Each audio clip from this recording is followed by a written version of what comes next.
Hello, everybody.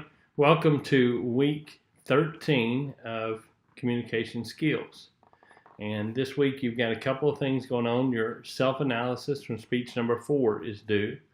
Your outline for speech number 5 is due. And speech number 5 is the last speech in this class. So we're coming in on the end of the semester. And so you need to make sure that you get engaged. This is not the time to start missing assignments. This is not the time to start dropping points that are critical to your grade. And these different speeches coming a few weeks apart, all of them matter. All of them impact your grade, and none of them impacts your grade as much as the last one. It's worth more than any other speech in this class. It is your persuasive speech, and we spent the last couple of weeks talking about persuasive argument. I will say this, I'm a day late posting these videos, and so I have pushed all due dates forward one day. I've given you an additional day, and I went ahead and gave you an additional day both last week and this week. So that has expired now, but hopefully yesterday you took advantage of that after receiving that announcement.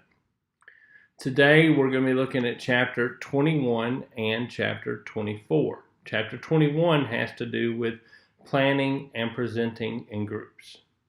At school, at work, in your personal life, groups are omnipresent. They're part of everything that you do. And sooner or later, you're going to be asked to do a project with a small group. Now, this class doesn't have you do a small group presentation, but it's because I know that in every other class, over and over again, colleges love small group projects and small group presentations. And so you're going to have to deal with that. This chapter is about communicating with and as a small group. So first of all, let's define a small group.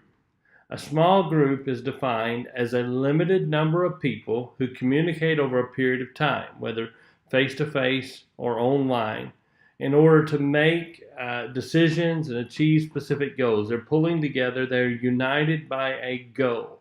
And a group is considered small if it's small enough that everyone knows everyone. Even in a group of strangers where perhaps you don't know each other intimately, if the group is small enough that you can learn everyone's name in the group, then it is a small group. By contrast, large groups are groups where it is impossible to know each and every member. It's impossible to know everyone that is a part of the group or to learn everyone's name. So a group is small if every member of the group has the ability to influence every other member of the group or to communicate with every other member of the group. That is a small group. Groups are always united by a common objective. It's a project, an assignment, an undertaking, something that the whole group is invested in. Now, in healthy groups, the group members support one another. They make collective decisions. They trust each other. Communication in the group is open and candid. You're real with each other.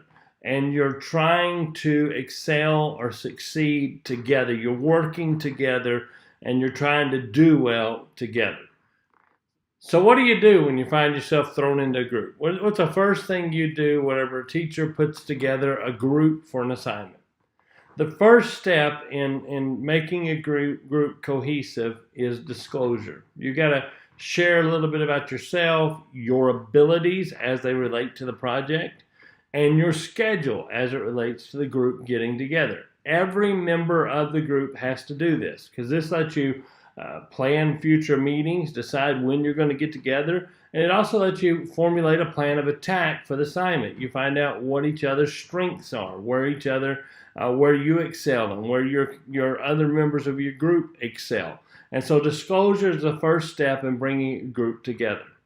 The second step in bringing a group together is to select a leader. Every group needs a leader. There's no such thing as group leadership where everybody plays an equal part. Somebody has to be the decision maker. Somebody has to be the one that keeps things on track, that keeps the team pulling together, that makes sure that the group is accomplishing its purpose. A group dynamic drastically needs a leader, somebody who can step up and take responsibility for the group. So the second step in forming your group is go ahead and decide who's going to be the leader. When you pick the leader, you're saying, I'm going to support this individual and I'm going to submit to this individual. Their word is going to be final. Now, we may debate some things, but when the decision is made, it's made.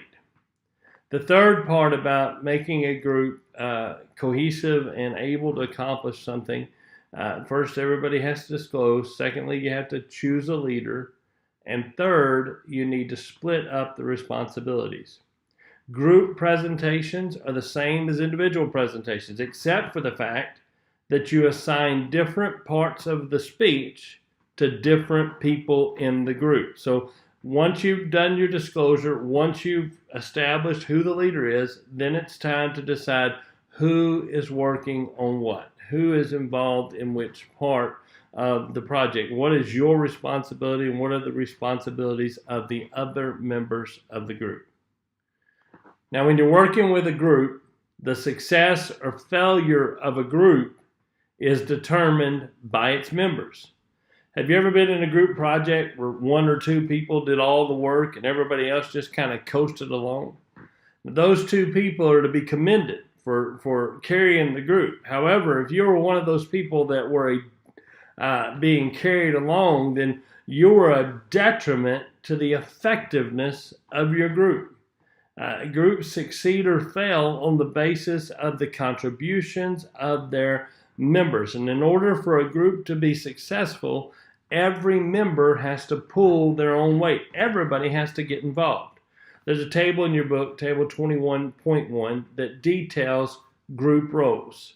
And it breaks them into three main divisions: task-oriented roles, maintenance-centered roles, and self-serving roles. You probably see where I'm going with this. You look over the chart and you evaluate your own behavior in the groups that you participated in. And if you end up on the self-serving end of the equation, you have hindered your group instead of helping it. Don't be that person. Don't do that. Make yourself somebody who is supportive and helps keep a group on target and helps make a group successful. You need to focus on those task-oriented roles or those maintenance-centered roles instead of those self-serving roles. Now, task-oriented and maintenance-oriented roles help advance the group goals. They help the group get to where it's going. Self-serving roles encourage individuals to behave selfishly, and they undermine the ability of the group to be successful. So take a moment, look over table 21.1 and kind of see the things that you need to strive for in a group project.